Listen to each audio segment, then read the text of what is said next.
Live from the JLE in London, you're listening to History for the Curious, the podcast. 20 minutes with Rabbi Aubrey Hirsch, hosted by myself, Menat Reisner. Join us as we cross continents, sail through the centuries, tracing lives, uncovering events, and following epic journeys to reveal the untold stories and the mysteries that have impacted our history and shaped us into who we are today. Now, towards the very end, literally the very end, having fought this enemy in secret for the better part, really, of 4 years, although 2 years in the Gestapo, she, along with many Belgian nationals, spent the last few weeks in patience waiting for the Allied breakthrough.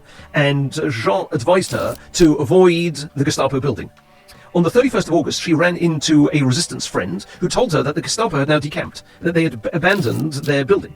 And she was very curious. She went over and the building was deserted. The hall, usually, alive with Gestapo men, was empty. The downstairs offices, the doors were wide open. And on the table in the middle of the main room, lying almost conspicuously open, was a thick file. She comes up to the table and she scans several pages and she realizes that she is looking at a comprehensive list of names and addresses of informers and traitors to the Gestapo. She, impulsively almost grabs this file and she runs out. And from that list of informers, she picked out the list of 25 that she remembered personally as the worst offenders. She phones Jean and lets him know that she intends spending the next day visiting these people before they have a chance to, flee or to masquerade as a loyal citizen. And she asked him to put together a small group of men. And sort of 6 or 7 strong, they go from flat to flat, catching these Nazi collaborators off guard, and a number of them recognized Helene as the Gestapo clerk who'd paid them off. And they get them to a place where, these people are groveling in the dirt, terrified, and she leaves the guys to deal with them more thoroughly. And as soon as they finished with the traitor personally, they burst into his apartment and destroyed everything they could, whole pieces of furniture flying out the windows and crashing on the pavement. And then she takes the main part of the file and she delivers it to the British. She is received by a Captain Tompkin, a British intelligence officer, who spoke fluent French.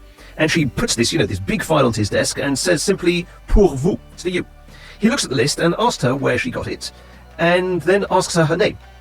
And she says, my name is Olga. Andrei. Sorry, my name is Helene Moskovitz. And he's, a little bit taken aback at somebody who can't remember her own name. And she explains that she had been living under a false identity and saving people's lives.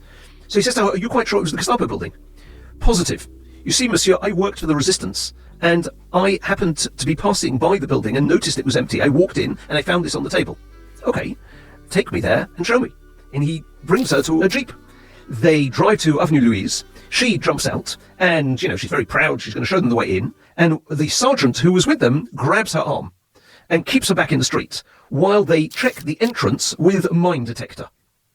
To her absolute astonishment, they discover a mine under the floor in the hall just behind the front door, which means that anyone walking in would be blown up together with most of the building. But I walked in here and out of here just over a week ago after the Gestapo left. How do you explain that? She asked them. The captain had no real explanation, but suggested that perhaps her small foot might have missed the mine by a fraction of an inch each time she walked by on the way in and out, which is, nothing less than another miraculous escape. Wow, when God wants you to stay alive, you stay alive. Yep. So that's how the war ended her. The war, yes, but not her adventures. She'd been wary of France in the last few months of the war in 1944. And as the war ended, he disappeared. But he gave Helene a box of his personal possessions, a locked box, and he said, if I'm not back in 6 months, just, throw it in the river.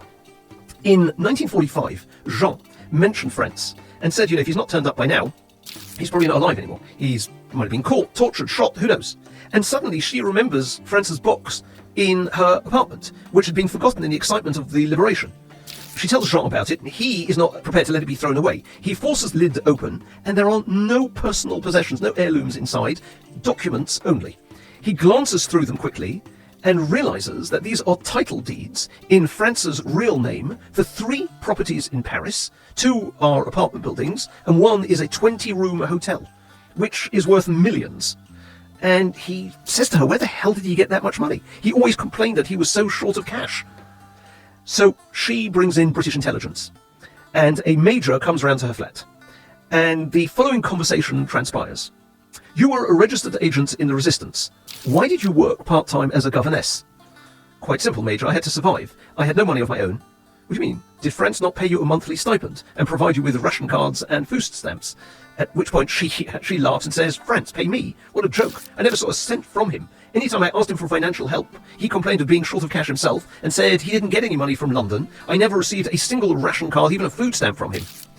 So the Major comes back to her and says, I checked with London. I can assure you that France received sufficient funds for us to ensure payment of your monthly stipend in full. We supplied him over the years with ration cards, stamps for distributions wherever he needed. And clearly he'd sold these all on the black market. And the news that she had been a registered agent in the pay of British intelligence absolutely stunned her. But he found it more profitable to keep her in the dark and pocketed her pay.